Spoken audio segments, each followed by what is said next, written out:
All right, you're very welcome along to a brand new series of GAA Roadshows here on OTB Sports, brought to you with thanks to SuperValu, who are asking you all to support where you're from. We have got some brilliant shows lined up over the coming weeks with some legends of the game. Starting today with Kerry's finest, we have David Clifford and Peter Keane. We're going to talk to Bernard Brogan of Dublin about his retirement and some of the great success stories and battles with Kerry down through the years. And two of the potential stars of the summer, Galway's Damien Comer and Donegal's Ryan McHugh, are going to join us as well. We have lots of great competitions coming up over the coming weeks also. And you can check out SuperValu's Facebook page for all of that. It is facebook.com/SuperValu Ireland. And joining me once again for this series of shows is our very own star, Kieran Donaghy, is with us. Kieran, how are you keeping? Good, Nathan. How are you? Good to be back on the SuperValu Roadshows. We good crack last year at them, so looking forward to chatting with the boys. We certainly did. We toured the country, the length and breadth of Ireland. We were at Vincent's in Dublin, where Mickey Whelan steps up and he gets the rapturous ovation that he deserves. Kevin Cassidy up there in Guidort. They queued for an hour, Kieran, in Achill for Kevin Kilban's return home. And then we go to Killarney. We go to Dr. Crokes across from Fitzgerald Stadium, where you did so much for Kerry football, and we introduced Kieran Donaghy, and there's barely a ripple of applause. Have you got over it yet? Actually, there was a few boos, I'd say. They're deep. The black and amber cuts deep out there as well. Don't worry, Nathan. Yeah. Listen. You've got over it. We won't dwell on it for too long. Just about. Well, listen, you're going to get a warmer welcome from our two Kerry guests, because that's where we're going to start. Let me introduce our first two guests for this SuperValu Roadshow. I'm delighted to be joined by David Clifford and his manager, Peter Keane. Good to talk to you, lads. Cheers, Nathan. Thanks very much. Hey, Nathan. How's it going? Very well. Listen, David, I guess there's only one place to start. You've been very much front and centre. You've gone viral in the last couple of weeks for all the right reasons. Let's see why.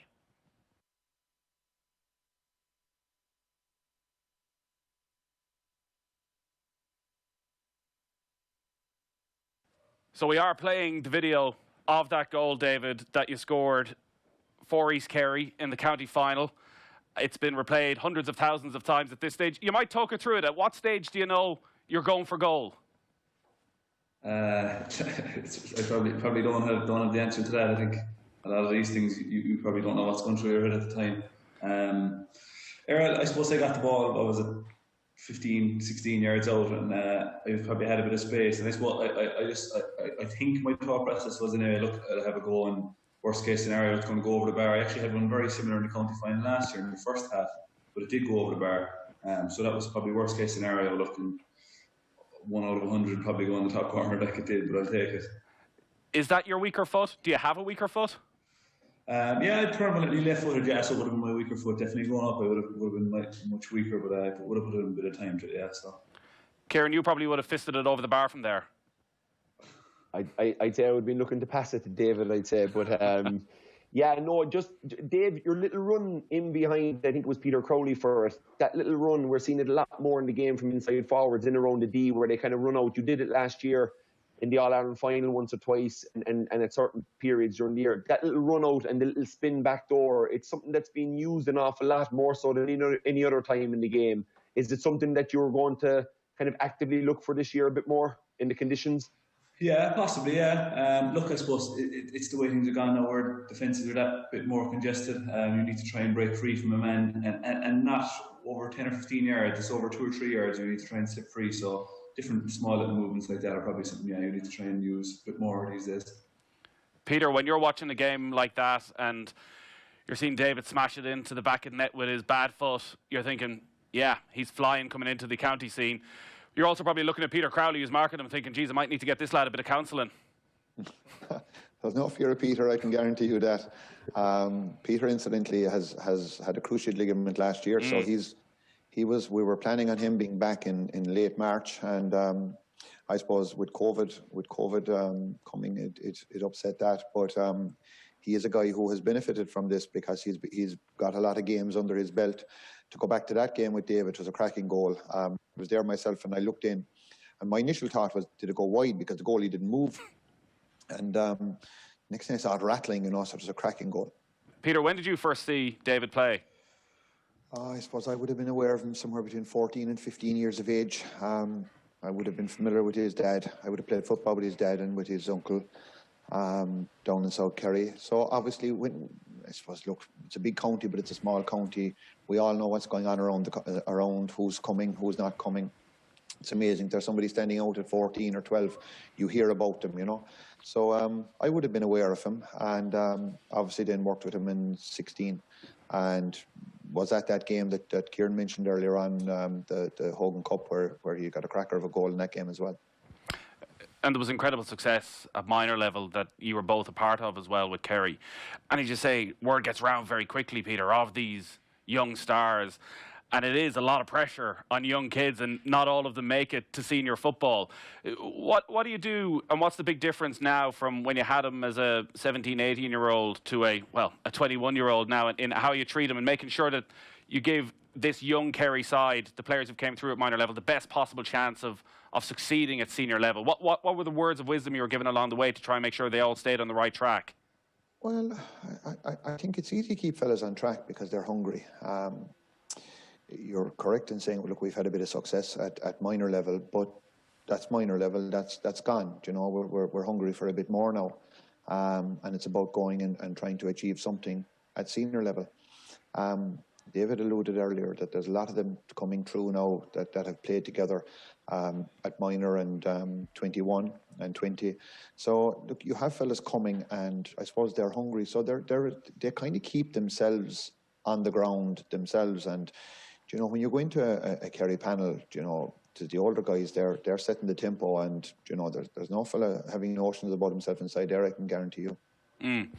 What is the tradition like, and Kieran, in terms of younger players coming into the panel? Is there an expectation that the senior pros will take them to one side and lay down the law, or is it more a hands around the shoulder, welcome in, take your time, it'll all come together eventually? I think probably, Nathan, over time it's probably changed, to be quite honest with you, because, you know, maybe 15, 20 years ago fellas were coming in, it might have been slightly different, but, you know, where guys are coming in now, they've done so much of the strength and conditioning. They, you know, I think the drinking culture is relaxing in the country, so you're not having any worries about them kind of going off the rails, which was a thing that happened. A lot of promising young players back in the days, they'd have a good minor year and they'd think they were great, and they'd go off to college and they'd start drinking, and then the downhill stuff would start. Where I think the difference in Kerry now is these development squads under 16, as Peter worked with. He worked with the under 16s originally, then went in as minors.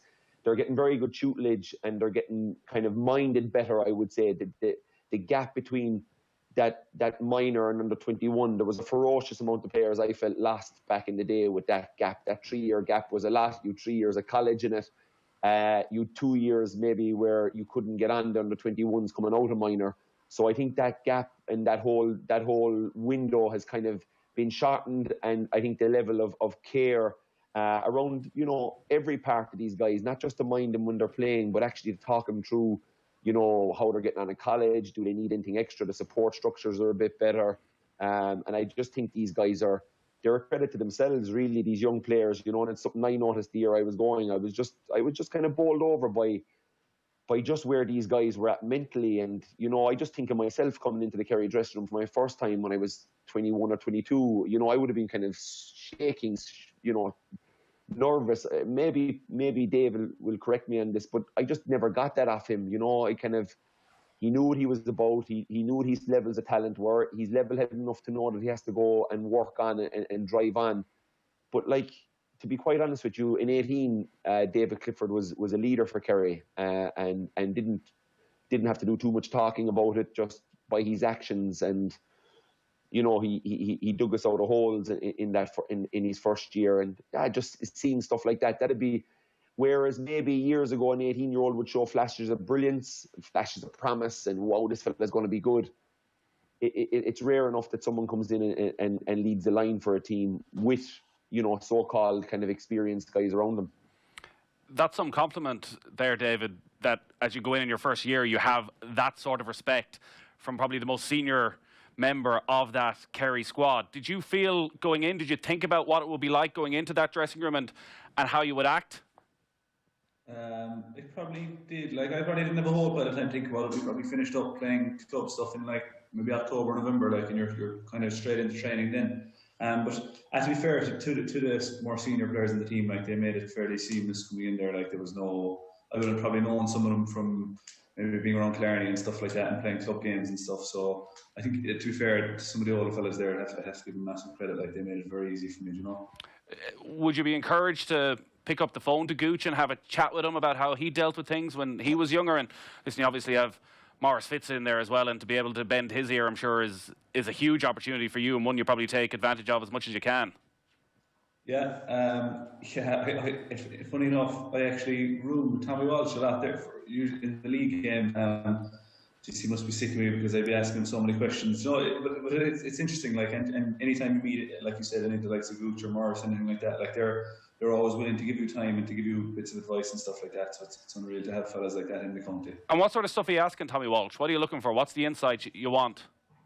Just bits of everything. Like, you know, I suppose what it was like when he started out, and, you know, different games he played. I obviously would have watched a lot of games he played, and then I suppose about coming back into the panel and different stuff like that, and then just about maybe just different bits of forward play and how things should be done and how he thinks things should be done and stuff, you know.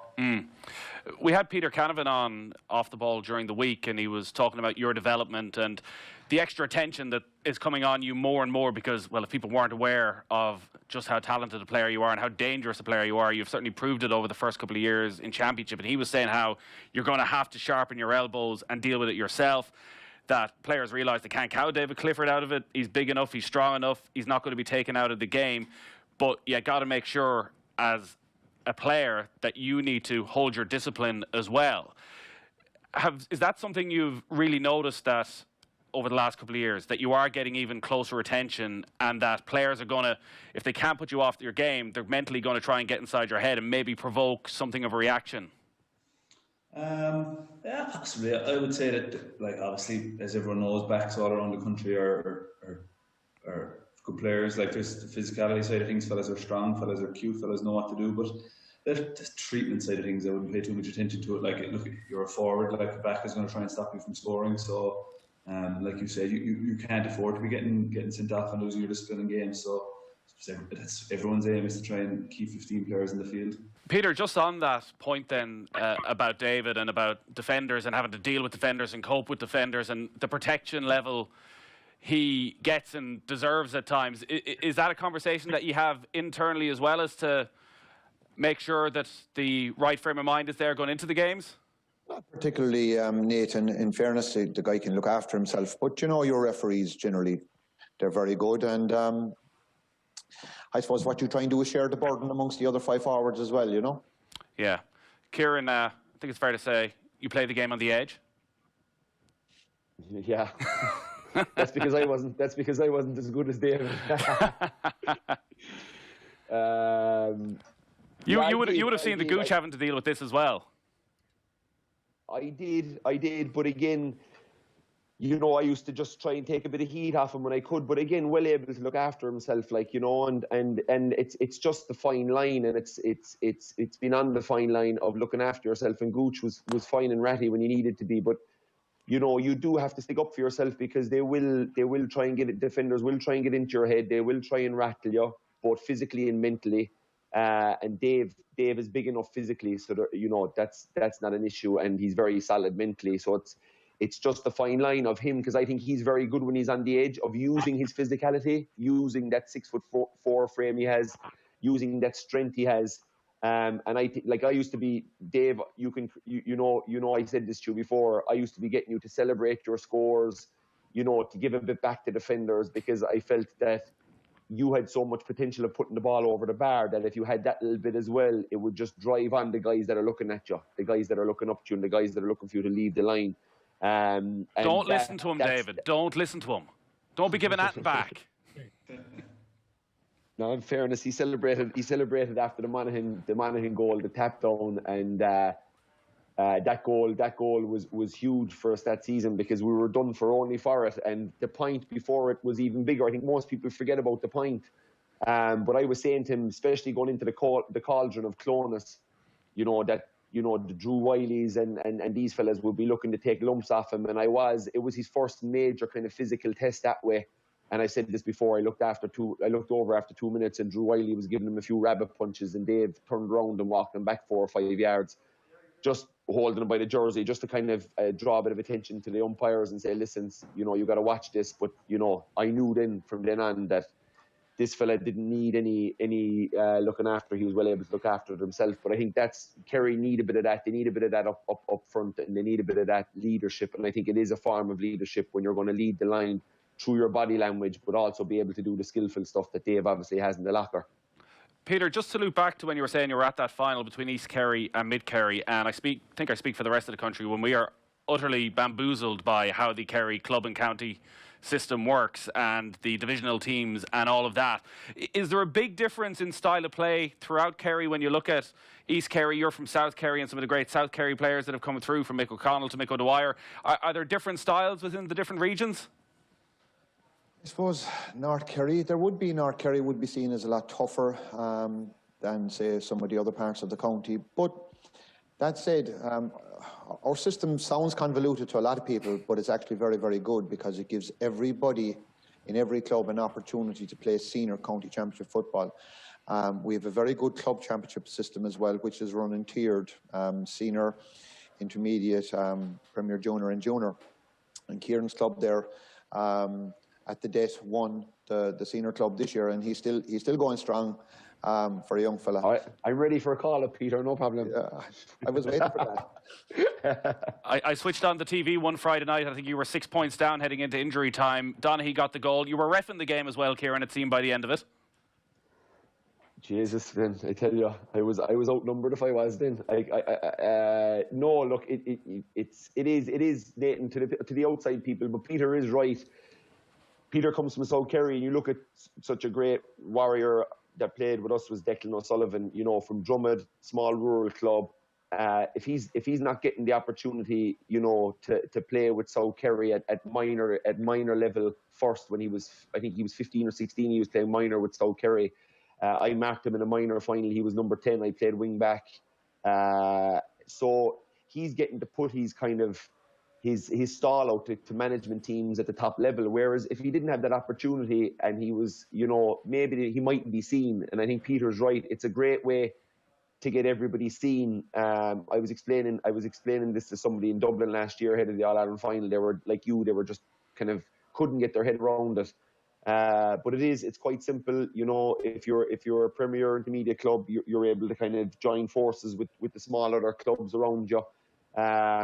Unfortunately, at the moment, East Kerry just are strong, and I suppose they got Rathmore last year, and they're getting Kilcummin this year, so they're not going anywhere for a good while. But it does give every fella from the county a chance to play on the biggest day, because outside of Kerry playing in Munster finals or All Ireland finals, county championship, quarter-final, semi-final and final is the place where you want to be if you're a player that wants to play for Kerry and wants to get into Peter Keane's setup. You have to be showing and leading the line there before they're ever going to look at you, and that's a great opportunity for you. Yeah. And Kieran is right there, because, you know, while sometimes the senior clubs mightn't necessarily like it when they're up against districts, but the districts are regularly together. They're not just two teams that throw themselves together, or three teams that throw themselves together just in any given year. They're regular, so they would have played minor together, and they might have played under 20 together. And generally where they're from, they're probably in school together as well. So you take South Kerry, where you've one school, Colossus Skellige, which incidentally Maurice Fitzgerald is the principal down there now.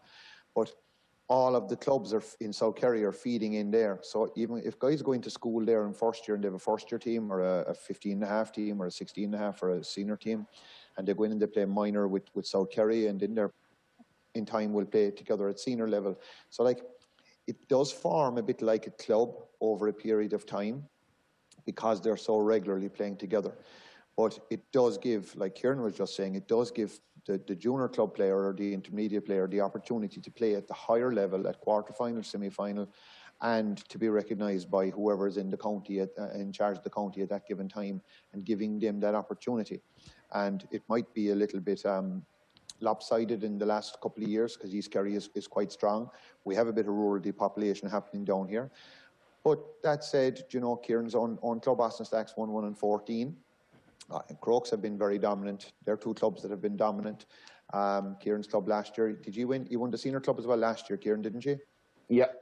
So like they're you could say, are they dominating? They're thereabouts, but it gives everybody an opportunity. And I suppose it forces the districts being strong, forces the clubs to be stronger. And equally then, if the clubs get strong, it forces the districts to be stronger. And I guess it's a great setup for an inter-county manager as well, because you are seeing these players from those smaller parishes and smaller clubs at a different level than they may otherwise get an opportunity in terms of building your squad. You're back together now. We're not that far away from that winner-takes-all clash with Cork in a month's time. How have you found this build-up? It's very different to any other year. Most unusual, I suppose. COVID changed a lot of things, and we were here, I think, on the night of the 12th of March, training in Corrins. Obviously, we got the news that day, so we trained. We were preparing to play Monaghan. Here we are now, preparing to play Monaghan again next week. But we were preparing to go to Monaghan that weekend, and everything got stopped. So obviously, it's unusual, it's strange. There's a lot of things have happened over the last 6 or 7 months. But I suppose a lot of guys have played a lot of club football. They've done a lot of training. Club football is now suspended. And I suppose we're having a right rattle off it. We're here since the 15th of September when we came back. It's a little bit stop-starty, Nathan, because by the nature of the championships that were going on, we had the county final was played, I think, the 26th or 27th, and then we had club games again last weekend. The club games are over now, so we're getting everybody in together. But COVID has obviously made it very, very different. David, it looks like you've summered well, judging by what we saw in that final. In terms of what you've tried to do over the long period where you probably were training by yourself, slogging away, out kicking points just in the backfield, what were you focusing on? What were the areas where you were looking to improve? Yeah, I suppose the main thing there was just trying to keep up some level of fitness, because, you know, all the time during it, I know the dates came later on the line, but during it we didn't really know when games were going to be back and when we needed to be ready for it. So I was trying to keep some basic fitness, but I think it was nice too to take a little step back from things, you know, and it's 100 miles an hour and you're involved in different club games and all things like that. So just take a bit of a step back from it and relax for a while. It was nice too, you know. Well, listen, lads, very best of luck over the coming weeks and months, and hopefully you all get through it together and there's a bit of success at the end of it as well. David, Peter, you've been very good with your time. This is the first in our brand new series here on OTB Sports of our GAA Roadshows, with thanks to SuperValu, who are asking you to support where you're from, and you can check out SuperValu's Facebook page for much more information on all of that.